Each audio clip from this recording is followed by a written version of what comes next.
Hey, everybody, welcome to the Dream Big podcast. This is kind of a special one that we've jumped in with a friend, Yosef, who is in Israel and is a good friend, a good guy, and a trusted voice in my life. Yosef, welcome to the Dream Big podcast.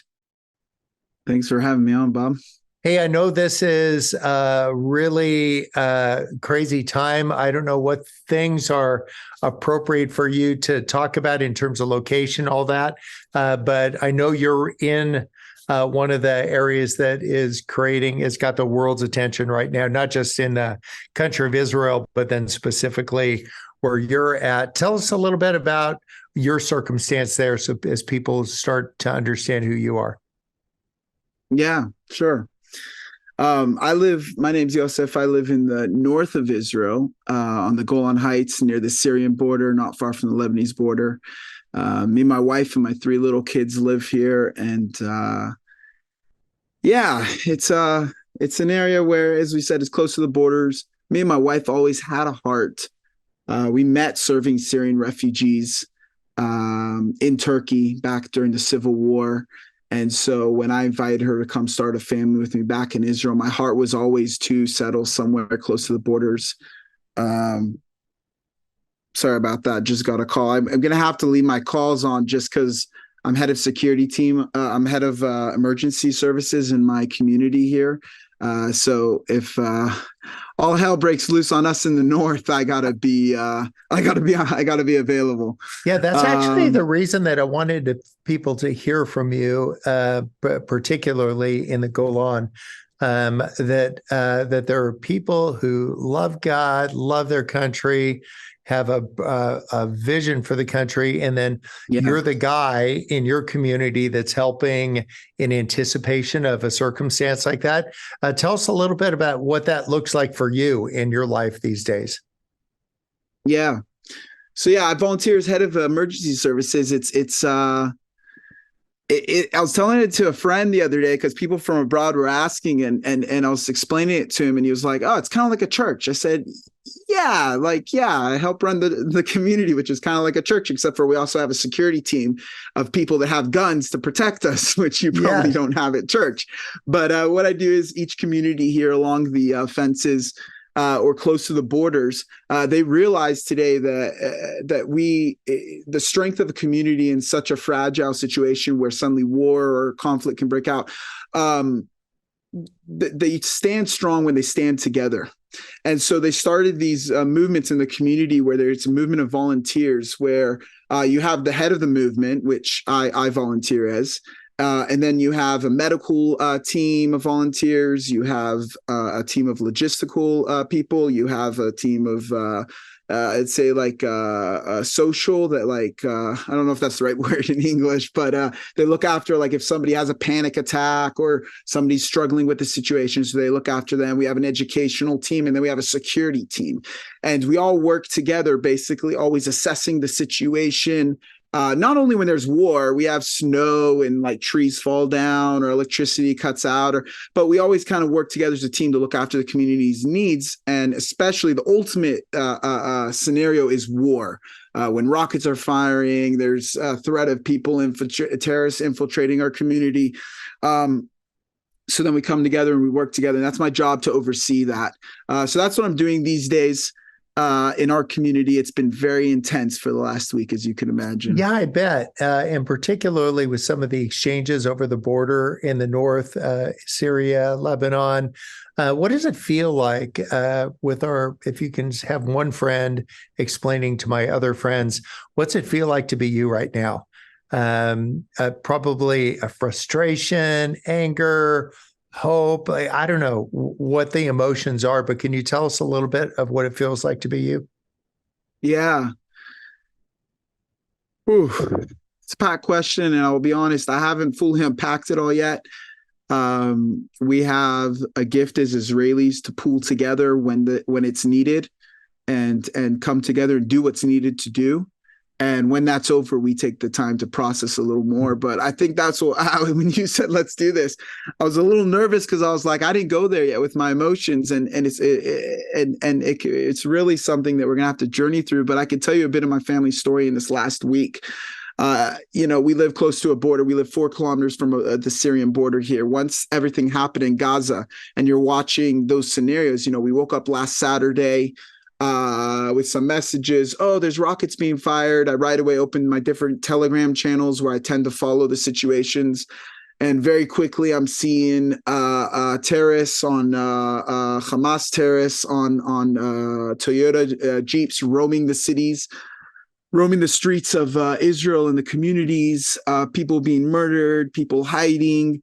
And it just catches us in such a surprise and such a shock of a scenario.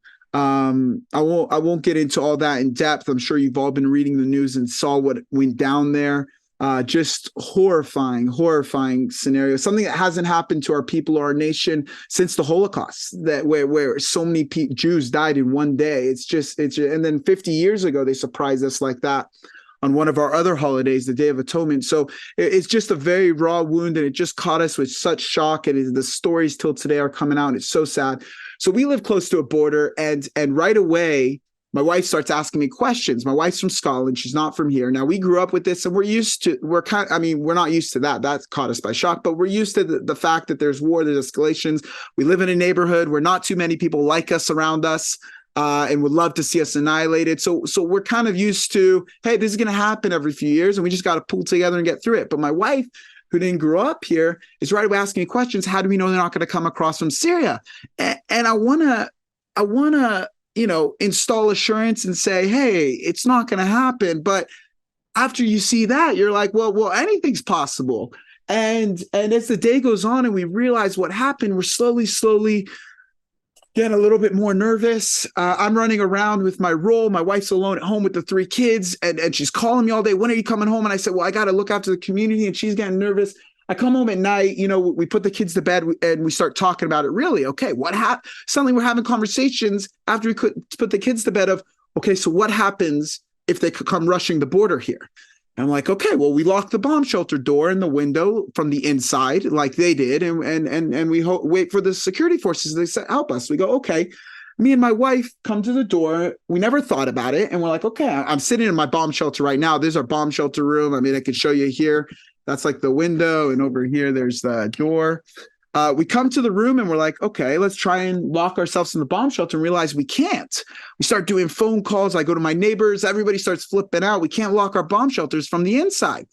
Turns out you're not supposed to, because if the emergency services, if someone's wounded inside or something happens, they need to come in to help you. You're not supposed to be allowed to lock it from the inside. So then everybody's flipping out. They're like, we got to go to bed tonight and we can't lock our bomb shelters from the inside. I know quite a few other people in the community said that the men didn't sleep the first night. I stayed up most of the night so my wife can sleep. She woke up in the middle of the night to go to the bathroom, and I realized she was kind of tense. And she was just shaking. She got in bed. She was shaking. She just couldn't sleep. Just so much fear. And a lot of it, the fear was for me and my wife was the kids. You watched what happened in Gaza. They took families and kids. I mean, they murdered kids and babies and families. And, sorry to be so honest, but that's what happened. And no one can deny that. And I'm all night. I stayed awake so my wife could sleep most of the night. And I lay in bed just thinking about my kids. I was watching other kids that were 4, 6, my kids' age, that were in Gaza, and just the fear, and they're calling for their parents.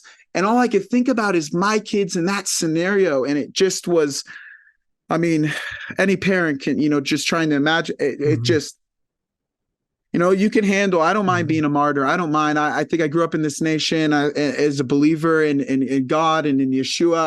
I have a higher hope. Life always seemed to me temporarily on this earth. So for me personally, I don't mind. I don't fall under fear, because my day's gonna come. If it's not today, it's tomorrow, and if it's not tomorrow, it's in 80 years. I'll live every day to the full. But my time's gonna come, and I'm not afraid of that because I have a higher hope. But when you think about your kids, like one of my dilemmas that night, Bob, was, okay, if they come, do I try and attack them? Like I had my knife with me. I know others in our community who slept with kitchen knives in their bomb shelters. And I'm like, okay, do I attack? I'm thinking of what happened in Gaza. I'm like, do I attack them if they come? Or do I submit, hoping I get taken captive with my kids so that I can be there for my kids? Because if I try and attack him and he shoots me and my kid has to go and be captive without me, is it worse that I leave them to go alone, or is it better that I die trying? These are the things I'm running through my head. Oh, that's gotta be crazy, Macon, my friend. I mean, just because I know you love your kids and I love your kids. Yeah. Like Yeah. I'm just, Yeah. they're just, your whole family is just so tender and giving and caring. I'm just empathizing with you, dying here a little bit, Yeah. picturing you in your bomb shelter and having to even ask these kind of unimaginable questions and play out scenarios. I know faith guides your steps. And a number of people that listen to this podcast, for many of them, faith guides theirs, not for all. What kind of reflections do you have just in the present about like faith and how you deal with all of the uncertainty unfolding around you? And like, give us a word of wisdom, because you are a voice I trust in my life. Yeah. Yeah. I have to say that I will give some, but I want to be very honest. I was just even talking with my dad. I have more questions right now than I have answers to. I don't think you can walk away with. I know a lot of people chose not to watch the videos, and I get that, but I had to see what was done. I don't know. Everybody's different. And I'm not saying you have to see. And I know some people say watching the videos is glorifying their acts, and we don't want to encourage that. But I don't think my mind could comprehend what happened. And I had to watch some of the videos, and those are sticking with me. And I think you walk away with that with more questions than answers. I'm not one that hates my enemies. As a follower of Yeshua, I pray for my enemies. I grew up in a home where we regularly pray for our enemies, and we pray for our neighbors, and we build bridges regularly. I mean, my family and the Isaiah 19 vision, the hope and belief that that Isaiah prophesies that one day there will be a highway between Egypt to Assyria, which is kind of not just Syria today, but all the northern kind of countries to Israel, and kind of a little bit to the east.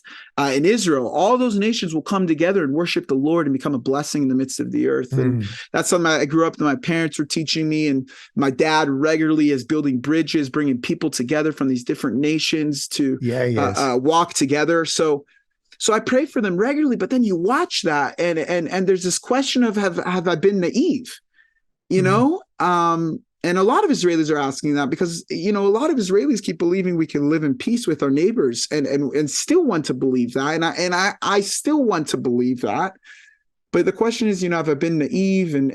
But what is God really doing here? And that is a hard question for me. What is God doing in this all for Israel, for our nation, for this region, for the Palestinians? It's not a victory for them what they did. And now they use the Palestinians as human shields, and many Palestinian civilians now are being used as shields, and they're hiding behind them. And it's like, Lord, what are you doing in all of this death? What are you doing, Lord? I'm kind of thinking of Mark 9, a dad like you saying, I believe, just help my disbelief. So for people, whether faith guides your steps or not, to just say, okay, so instead of just coming up with something that sounds like a slogan to put over the whole thing, just get real with saying, man, I got some real questions, and maybe some of those won't get answered on this side of the veil of heaven. But I just love your honesty. It's consistent with how I've always experienced you. Yeah, but I will say two things. Look, the Isaiah 19 is something I hold to. I love my neighbors. I believe God's doing something big. I believe that this region has been kind of a curse and an annoyance to the world. If you're not from Israel or this region, whenever Israel or the Middle East or the Palestinians come up, it's kind of annoying, I'd imagine, that all these, I always thought, man, when I go abroad and I see all the international news, I'm like, wouldn't that be annoying? They're always talking about this place that can't sort their problems out and get along and live together and just figure their stuff out. But what it promises is that through worshiping the Lord together, when we come together and walk together, then we will become a blessing to the whole earth. And that's something I hold on to on a personal level and believe that in the greater story, the Lord's working a way where we're going to eventually, those of us who have a higher faith that the Lord's doing something, can come together beyond boundaries. Not look at us as different, but come together and worship the Lord together. That will be a place of blessing. And I will say another thing, that in that place of questioning where you're at or what is God doing all this, I believe, this isn't just an Israel-Palestinian thing. This is a worldwide thing. And I think, many of you might have heard Joe Biden's speech, which was just absolutely phenomenal. As Israelis, that was like people were in tears. That was really, really special, how he spoke so firmly. But he was talking about there's a time when darkness is revealed in its worst. And that is a chance for us to take a deep look, not only outward, but I'm going beyond what he said, but to look into our hearts and say, where do I stand? Beyond the slogans of whatever, the pro-Israel, the pro-Palestinian, free this, free that, whatever, or, beyond those slogans, where does your heart lie in the battle between darkness and light? And, sometimes we can get caught up with the comfortability of our lives and the norm and this and that. And we forget, that there is darkness in this world and there's light. And it boils down to every day that our thoughts, the decisions we're making, either we're spreading light or we're giving room to the darkness. And by being silent, we're giving room to the darkness. So I think, a lot of friends were texting us saying, I haven't prayed in years. I don't even know if I know how to pray. But I'm going to pray for you guys, because after you see such sheer darkness, I don't think you can stand by silently and not question, where do I stand and who do I call upon? Yeah. Well, I'll tell you, Yosef, we love you, just not only Team Goff, but there's a community right here listening that is with you. And I'm concerned for you, but I'm also hopeful. And I'm glad that you are a sage voice in that community. I'm glad that you have intersected our lives. And I'm just going to ask Jesus if you would just be with Yosef, be with his kids, be with his family, be with his community, be with the nation of Israel, be with those that are hurting in any capacity. And we just trust you in your strong name. Amen. Amen. Thanks, I want to say brother. one more thing about prayer. Yeah, would you? I want to say one more quick thing about prayer. I got this written on my hand. Tell me about that. Because it's on the camera. Yeah. But this is a really cool campaign. I know you're a practical guy and love does. Come on. And you just prayed. And this is a way where people can practically pray. A friend of mine, they run this organization in Israel called Firm. And what they do is they encourage people praying around the world to pick. It's called, here I'll pull it. They got a really cool name. They're called Pray for Israel by Name. And it comes out of Isaiah 49, where they're talking about, hey, God, did you forsake us? And the Lord is saying, no, I haven't forsaken you. He said, I've inscribed you on the palm of my hand. And so what they started was this campaign of let's take one of the, because as you guys may know or not know, there's a lot of hostages, families, little kids. So take one of the hostages, write them on your hand. Now, so far, there's been 120 that we know of that have been told to their families, but there's estimated to be more, maybe even up to around 200. And once it becomes such a big number, they just become a number and they just become part of a group of people. But to remind them and to remind the Lord, because that's what we do in prayer many times. We just remind the Lord of his promises and to remind the Lord of them. It just as he writes them on the palm of their hand, to write a name of a hostage on the palm of your hand so that you remember to pray for them until they're returned. And so I picked a family. Noam is the father, his two daughters, Daphna and Ella. Daphna is 14 years old, and Ella is only 8 years old, two little sisters. They got taken as a family to Gaza. They were on live stream while the terrorists were in their house, and there's footage that's come out of the two girls in Gaza. And so I just wrote their names on my hand, and I'm going to keep writing their names and praying for them. and reminding the Lord. So if you're a person of faith, or you're being stirred to pray, I'd recommend you can get in touch with their thing. It's called Pray for Israel by Name. I'm sure if you search it up and just follow, but you could pick one of the hostages' names, write them on your hands, and just continuously pray for them and let them know they're not forgotten. And that's how it becomes personal. Get to know their stories, who they are, and that's how I just encourage people to do. And you're not forgotten either, my friend. We're Thank you. with you in spirit until we're together again. And it was supposed to be this week that we were supposed to be together. And but we'll just defer that a little bit, and then we'll be together later. All right. I love you, buddy. Good. We're with you. Love you too. Thanks.